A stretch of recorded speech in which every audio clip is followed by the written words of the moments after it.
മക്കളെ, Jerusalem prayer ലൈനിലേക്ക് പ്രാർത്ഥനയോടെ കടന്നു വന്നുകൊണ്ടിരിക്കുന്ന നിങ്ങളെ ഓരോരുത്തരെയും അച്ഛൻ പ്രത്യേകമായി പ്രാർത്ഥിക്കുകയാണ്. വിദ്യാർത്ഥികളുണ്ട്, യുവജനങ്ങളുണ്ട്, ദമ്പതികളുണ്ട്, ഏകസ്ഥരുണ്ട്, പ്രേക്ഷിതരുണ്ട്, അപ്പസ്തോലന്മാരുണ്ട്, സഹനപ്പൂക്കളുണ്ട്. നമ്മളെല്ലാവരും ചേർന്നുള്ളൊരു വലിയ പ്രാർത്ഥനാ കൂട്ടായ്മയിലെ ഒരു അനർഘ നിമിഷമാണിത്.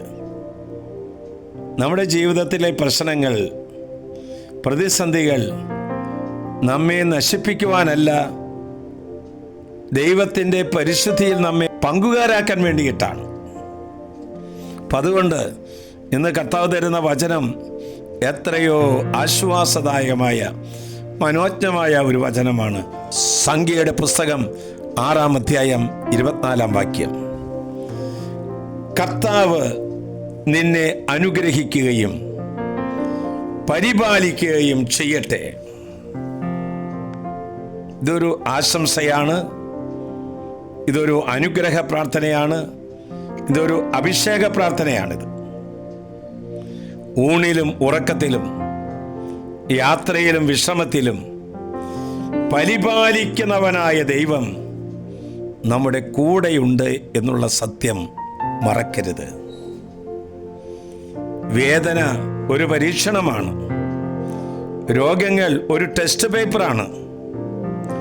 ടെസ്റ്റ് ചെയ്യുമ്പോൾ ദൈവമേ, നിനക്ക് എന്നെ വിശ്വസിക്കാം എന്ന് പറയാൻ നമുക്ക് കഴിയട്ടെ. മക്കളെ, നമ്മൾ അനുഭവിച്ച് തീർക്കേണ്ട ചില വേദനകളുണ്ട്. നമ്മൾ നടന്ന് തീർക്കേണ്ടതായ വഴികളുണ്ട്. നമ്മൾ ചുമക്കേണ്ട കുരിശുകളുണ്ട്. നമ്മൾ കയറേണ്ട കാൽവരികളുണ്ട്. ഈശോ പറയുകയാണ്, തളരരുത് മക്കളെ, തളരരുത്. ദൈവം നമ്മെ പരിപാലിക്കുന്നുണ്ട്. യേശുവിൻ്റെ മിത്രമാകാൻ ആഗ്രഹിക്കുന്നവർ യേശുവിൻ്റെ സമൃദ്ധിയിലും വിജയത്തിലും മാത്രമല്ല, യേശുവിൻ്റെ വേദനകളിലും പങ്കുപറ്റണം. അല്ലയോ മക്കളെ, ഈശോ പറയാണ്, കരയണ്ട, ഞാൻ നിന്റെ അടുത്തുണ്ട്. നമ്മുടെ സഹനങ്ങളിലും രോഗങ്ങളിലും കഷ്ടങ്ങളിലും നഷ്ടങ്ങളിലും അപമാനങ്ങളിലും തോൽവികളിലും ദൈവം നമ്മെ പരിപാലിക്കുന്നുണ്ട്.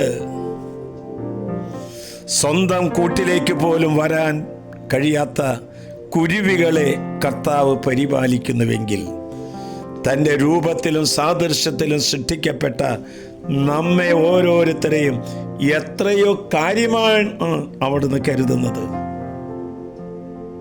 പരീക്ഷയ്ക്കായി ഒരുങ്ങുന്ന വിദ്യാർത്ഥികളെ, നാളത്തെ ഓപ്പറേഷന് വേണ്ടി ആശുപത്രിയിലേക്ക് പോകാൻ ഒരുങ്ങിക്കൊണ്ടിരിക്കുന്നവരെ, ചികിത്സ ചെയ്ത് ജീവിതം വഴിമുട്ടിപ്പോയവരെ, ഇന്ന് നമുക്ക് പരസ്പരം അനുഗ്രഹിക്കാം. ഈ പ്രേരണയിൽ സംബന്ധിക്കുന്ന ഓരോരുത്തർക്കും വേണ്ടി ഇന്ന് ഞാൻ പ്രാർത്ഥിക്കും. തീരുമാനമെടുക്കുക. ഈ പ്രയർ ലൈനിൽ സംബന്ധിക്കുന്ന ഓരോരുത്തരെയും ഒരാളെയെങ്കിലും വചനത്തിലൂടെ യേശുവിൻ്റെ പക്കലേക്ക് അടുപ്പിക്കും.